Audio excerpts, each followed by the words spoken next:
A paz do Senhor Jesus, meu irmão, a paz do Senhor Jesus, minha irmã. Vamos para a nossa lição de número 4. O corpo como templo do Espírito Santo de Deus. Glória a Deus. Nosso texto áureo. Ou não sabeis que o vosso corpo é o templo do Espírito Santo que habita em vós, proveniente de Deus, e que não sois de vós mesmos? Verdade prática, ter consciência de que nosso corpo é a habitação do Espírito Santo faz toda a diferença na forma, na maneira como o possuímos. Glória a Deus. 1 Coríntios 3:20 diz o seguinte: porque fomos comprados por um bom preço. Devemos glorificar, pois, a Deus no nosso corpo e no nosso espírito, porque eles pertencem a Deus. Glória a Deus, aleluia. Nessa lição de número 4, irmãos, nós vamos estudar a respeito do corpo como templo do Espírito Santo, enfatizando sua importância e necessidade de cuidado, principalmente quanto à santificação. O corpo é propriedade e habitação divina, comprado e selado. Assim como o espírito e a alma, nosso corpo também foi comprado por Cristo e tem o selo do Espírito Santo. Isso nos torna propriedade de Deus em todos os aspectos, inclusive no físico, que é literalmente templo e santuário do Espírito Santo de Deus. Como Jesus prometeu aos discípulos, eu rogarei ao Pai e ele vos dará outro consolador, para que fique convosco para sempre o Espírito da verdade, que habita convosco e estará em vós. A expressão habita convosco e estará em vós indica dois estados distintos. Antes da morte e ressurreição de Jesus, os discípulos tinham a presença do Espírito com eles. Depois passaram a tê-lo dentro deles, pela experiência da regeneração, como acontece com todos os que nascem de novo. Como propriedade e habitação divina, temos de nos santificar e nos dedicar a Deus por inteiro. Enganam-se os que dizem que Ele quer apenas o coração. Muitos dizem isso, que Deus quer apenas do coração, mas basta ir até 1 Tessalonicenses 4:4 que nós vamos ver que isso não é bem assim. Não sabeis vós? A pergunta retórica feita por Paulo aos Coríntios indica que, apesar de ensinados, faltava-lhes uma compreensão espiritual correta acerca da mordomia do corpo. O apóstolo faz semelhante indagação por 4 vezes.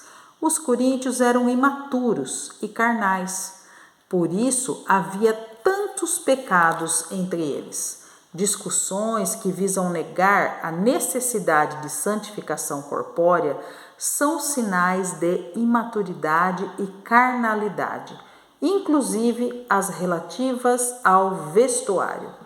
Depois do pecado, Adão e Eva se cobriram com aventais de folhas de figueira. Deus substituiu por roupas de peles, demonstrando que o corpo, seja da mulher, seja do homem, não deve ser fragilmente coberto e ficar sujeito à exposição como objeto de tentação e cobiça. O padrão moral, segundo Deus, é mais elevado que o nosso. E, diga-se de passagem, né, irmãos? Muitíssimo mais elevado que o nosso. Porque ainda hoje as pessoas teimam em dizer que o Senhor só se importa com o nosso coração e que podemos proceder e nos trajar da forma como bem entendemos. Quando na realidade o padrão bíblico é sim de santidade. Roupas apertadas, curtas, transparentes, né? Elas não convêm àquele que é um servo de Deus. Não convém nem ao homem e nem à mulher. Por quê? Porque a exposição do corpo não é recomendável. Nós precisamos santificar o nosso corpo. Ele não deve ser usado para provocar a lascívia das outras pessoas. Então, convém que a gente vigie na forma como nos vestimos, porque isso mostra o quão respeitosos nós somos com o nosso corpo, né? E com o templo do Espírito Santo, que somos nós mesmos, através do nosso corpo. Propriedade e domínio. O detentor da propriedade deve ter também o domínio. Se pertencemos ao Espírito, devemos viver sob o seu domínio.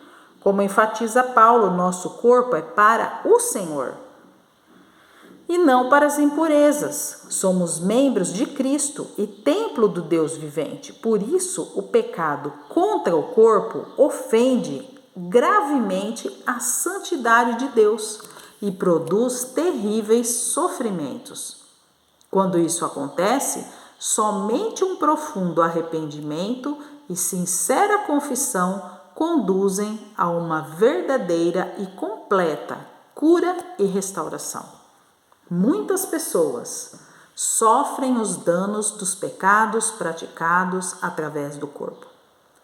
Contudo, muitas vezes a satisfação que encontram na execução de determinados pecados os impede de romper definitivamente com esse padrão. E quando isso não acontece, continuam a sofrer as consequências dos seus erros. Somente o arrependimento e a sincera conversão conduzem a uma verdadeira e completa cura e restauração. Não podemos cometer pecados com o nosso corpo sem prejudicar a nossa alma, porque corpo e alma estão inseparavelmente unidos nesta terra. Tudo que fizermos ao nosso corpo irá atingir a nossa alma. Se fizermos o bem, ela será beneficiada, mas se fizermos o mal com o nosso corpo, ela também será atingida e prejudicada. O corpo como tabernáculo, portador da presença. Uma das figuras aplicadas ao corpo no Novo Testamento é o tabernáculo. Paulo e Pedro usam essa linguagem metafórica: estamos neste tabernáculo. Brevemente hei de deixar este meu tabernáculo. Isso nos remete ao Antigo Testamento, ao tabernáculo de Moisés. E me farão um santuário e habitarei no meio deles. E solidifica o entendimento do corpo como portador da presença de Deus. O Todo-Poderoso decidiu viver em nós uma tão frágil habitação. Glória a Deus. Tabernáculo e tricotomia. A analogia do tabernáculo reforça também o aspecto tricotômico do ser humano. A composição em 3 partes, assim como a edificação feita no deserto, o tabernáculo compreendia o pátio, um espaço externo aberto, o lugar santo e o lugar santíssimo, um espaço interno único coberto, separado apenas por um véu, o que lembra a tênue divisão entre alma e espírito. Quando o tabernáculo foi levantado, a glória do Senhor o encheu completamente. Assim é a presença do Espírito Santo na vida do crente. Enche-o em sua integralidade, corpo, alma e espírito. Isso se torna ainda mais evidente nas gloriosas experiências pentecostais.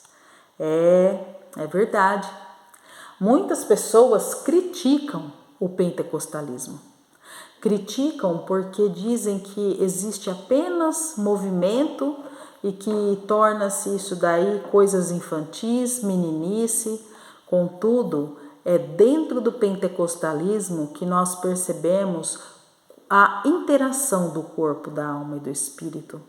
Porque o espírito do crente pentecostal se regozija através das manifestações físicas, né? Sejam elas através da glossolalia, que é o falar línguas estranhas, né? Os louvores através de suas mãos, através de seus glórias. É uma bênção ser pentecostal. Glória a Deus. Um tabernáculo guiado. Outra lição espiritual que extraímos da metáfora do tabernáculo é a importância de ter a presença de Deus como guia permanente e eficaz em nossa vida. Se a nuvem do Senhor, que estava sobre o tabernáculo, se levantava, os filhos de Israel caminhavam. Se não se levantava, permaneciam no mesmo lugar. Ser sensível ao Espírito nos livra de decisões e movimentos errados em nosso viver diário. É melhor seguir a nuvem, quer de dia, quer de noite.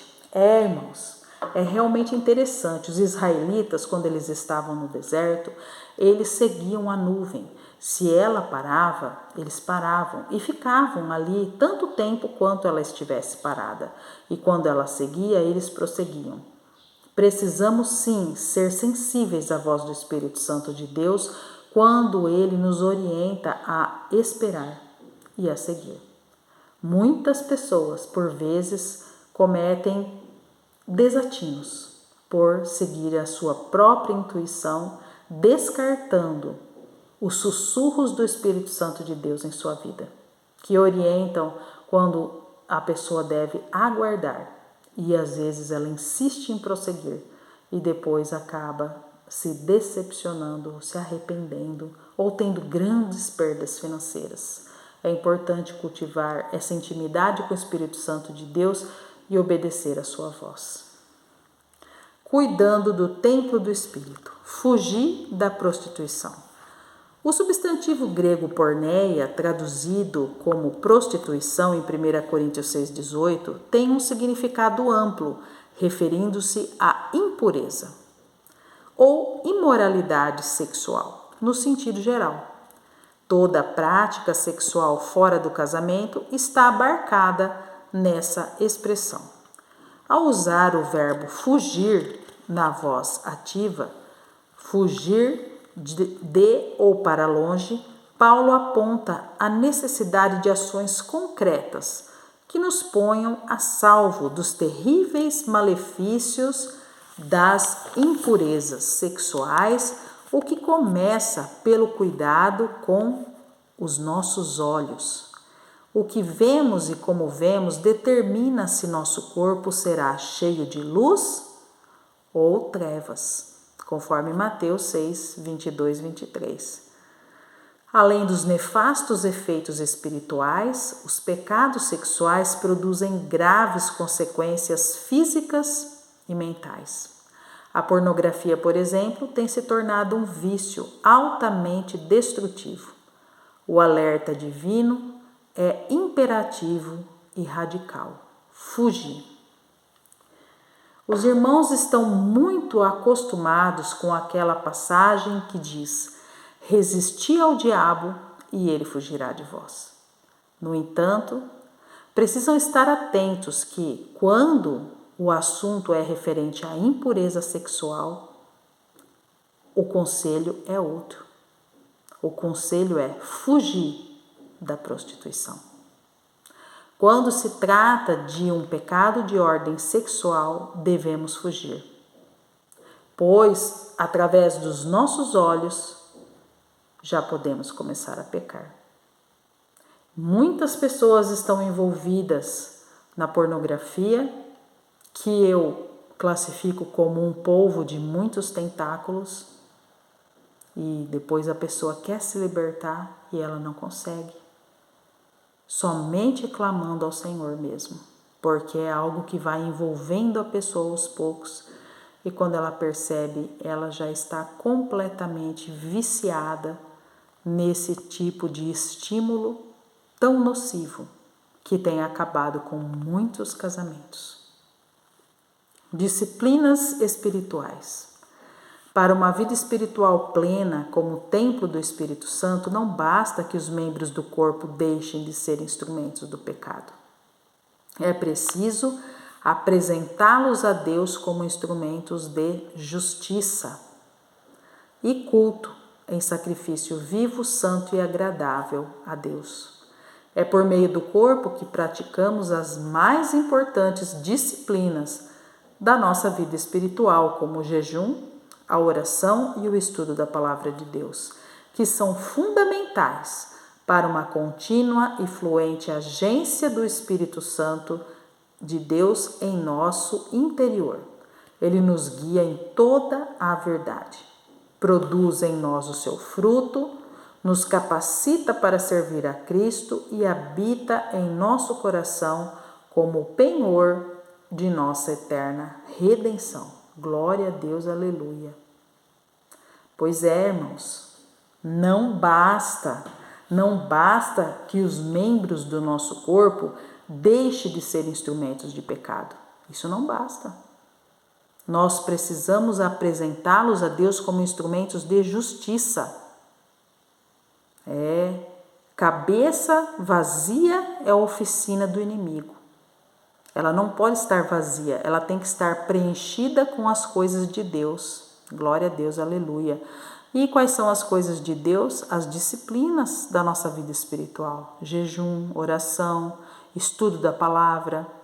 E aí sim, vamos estar nos enchendo e nos capacitando cada vez mais para podermos evangelizar e podermos viver também de acordo com aquilo que Cristo requer de nós. Disciplinas corporais. É um contrassenso ter o corpo como templo do Espírito Santo e tratá-lo sem o devido cuidado. Dentre esses cuidados estão a quantidade e a qualidade da nossa alimentação. Às vezes se afirma em tom jocoso que crente não bebe, mas come muito. Não seria reflexo da falta de moderação de alguns? Além do aspecto alimentar, descanso, especialmente o sono e exercícios físicos, também são importantes cuidados para o corpo e a mente. Cabe-nos também fazer uso regular dos meios de saúde preventivos e curativos disponíveis. É interessante, irmãos, isso que o comentarista falou. Por quê? Porque, querendo ou não, os crentes em Cristo, eles acabam negligenciando por vezes a saúde do seu corpo físico, achando que apenas a parte espiritual é importante. Mas uma boa alimentação é importante. Ela evita uma série de doenças, tais como diabetes, hipertensão, hipotiroidismo. Nós precisamos nos alimentar de uma forma adequada, praticar exercícios físicos regularmente, nem que seja ao menos uma caminhada, para que nós possamos ter uma boa circulação, e assim ir mantendo o nosso corpo saudável, evitando os excessos de comer demais. Isso é muito importante, sim, muito importante. Nossa conclusão, irmãos. Corpo e mente saudáveis nos tornam mais dispostos para adorar e servir a Deus. Que vivamos de maneira sábia e equilibrada, como templo do Espírito. Um elevado privilégio, fruto da graça de Deus em Cristo Jesus. Um presente para nós, meus irmãos? Que Deus abençoe a todos e até a nossa próxima lição.